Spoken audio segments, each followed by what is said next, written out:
అహ్మదాబాద్లో air India విమాన ప్రమాదానికి అసలు కారణమేంటి? బోయింగ్ సంస్థ పేరు గొప్ప ఊరు దెబ్బలా తయారైందా? బ్లాక్ బాక్స్ డేటాలో ఏముంది? దర్యాప్తు మందగిస్తోందనేందుకు నిపుణులు ఎందుకు అంగీకరించడం లేదు? Watch this ABN signature.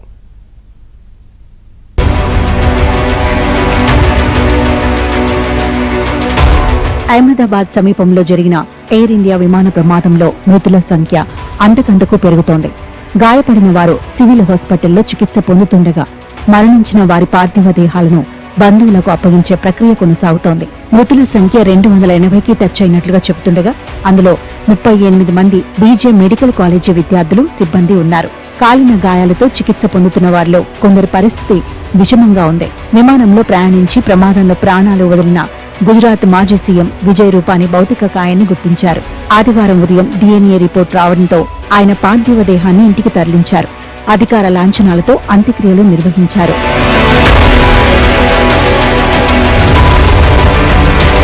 విమానం కూలిపోవడానికి కారణాలను పరిశీలించేందుకు కేంద్ర హోంశాఖ కార్యదర్శి గోవింద్ మోహన్ నేతృత్వంలో ఉన్నత స్థాయి కమిటీ ఏర్పాటైంది. ఈ కమిటీ సోమవారం సమావేశమై విమాన ప్రమాదంపై విచారణ చేపడుతుంది. 3 నెలల్లో నివేదికను సమర్పిస్తుంది. విమాన ప్రమాదాలను నివారించడానికి ప్రస్తుతం అనుసరిస్తున్న కార్యాచరణ ప్రణాళికను పరిశీలిస్తుంది. భవిష్యత్తులో భద్రతా చర్యల కోసం చేపట్టాల్సిన సమగ్ర విధాన ఆధారిత రోడ్ మ్యాప్ను కూడా రూపొందిస్తుంది.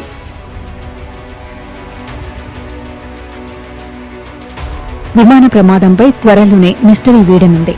ఇప్పటికే బ్లాక్ బాక్స్ DVR స్వాధీనం చేసుకున్న DGCA బ్లాక్ బాక్స్ డేటాని విశ్లేషిస్తోంది. బ్లాక్ బాక్స్ లోని డేటాపైనే సర్వత్రా ఆసక్తి నెలకొంది. అసలు అందులో ఏం రికార్డ్ అయిందోనన్నదే ఉత్కంఠ రేపుతోంది. విమానం టేకాఫ్ అయినప్పటి నుంచి కూలిపోయి పేలిపోవడానికి కొన్ని క్షణాల ముందు ఫ్లైట్లో ఏం జరిగిందనే విషయాలన్నీ త్వరలోనే బయటకు రానున్నాయి. ఈ వివరాలన్నీ బ్లాక్ బాక్స్ లోనే ఉన్నాయి. అయితే ప్రతిదానికి తొందరపాటు వద్దని, నిదానంగా అన్ని విషయాలు బయటకు వస్తాయని విమానయాన రంగ నిపుణులు చెబుతున్నారు. బ్లాక్ బాక్స్ దొరకగానే మనకి ఈ యాక్సిడెంట్ డీటెయిల్స్ అన్ని తెలుస్తాయని చాలా మంది వెయిట్ చేస్తున్నారండి. We are eagerly waiting for the black box and details. Yes, true, but it is highly technical process.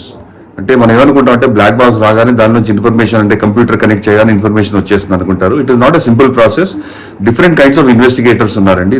We have to recreate the whole accident scene. దానికి ఏంటంటే ఫస్ట్ పారామీటర్ స్టడీ చేయాలి. Firstly we don't know condition of black box ఎలా ఉందో తెలియదు మనకి. Whether it is in good condition or it has been affected by temperature and ఏమన్నా impact వల్ల ఏమైనా డ్యామేజ్ అయిందా ఉంటే then it will take some time for them to analyse it. Okay, ఈ బ్లాక్ బాక్స్ లో ఉన్న డేటా మిల్క్ అవుట్ చేసి వాటిని correct, it's very complex technical process. అది దానంతా చేయడానికి టైం పడుతుంది. I only urge that people should not be in a హరీ.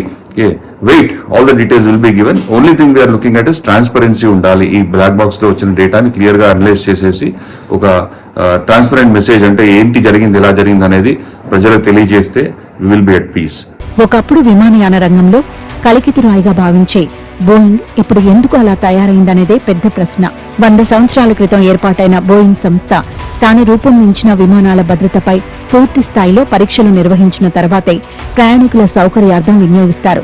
అహ్మదాబాద్లో కూలిన బోయింగ్ 787-8 డ్రీమ్ లైనర్ తీరు చూసిన తర్వాత ప్రజల్లో కంపెనీ పట్ల విశ్వాసం దెబ్బతినకుండా చర్యలు తీసుకోవాల్సిన అనివార్యత ఏర్పడింది. దాంతో బోయింగ్లకు మెయింటెనెన్స్ చర్యలను సమీక్షించి వాటిని మరింతగా పెంచాలని భారత విమానయాన రంగ విశ్లేషణ సంస్థ DGCA ఆదేశించింది. ఈ మేరకు ఎయిర్ ఇండియా సంస్థకు ఒక లేఖ రాసింది. గతేడాది డిసెంబర్లో కూడా దక్షిణ కొరియాలో ఓ బోయింగ్ 737-800 విమానం కూలడంతో 179 మంది మరణించారు.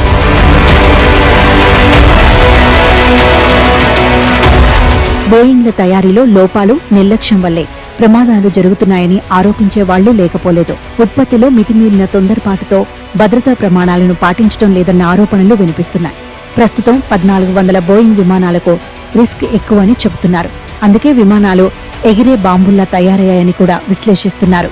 అహ్మదాబాద్లో కూలిపోయిన విమానానికి కూడా ఇంజిన్ లోపమేమీ లేదని తేల్చారు.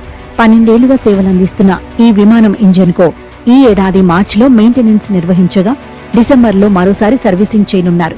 అయినా సరే ప్రమాదాలు ఎందుకు జరుగుతున్నాయంటే తయారీలోనే ఏదో లోపముందని, ఆ దిశగానే దర్యాప్తు చేయాల్సిన అవసరం ఉందని ఇండస్ట్రీ వర్గాలు అంటున్నాయి.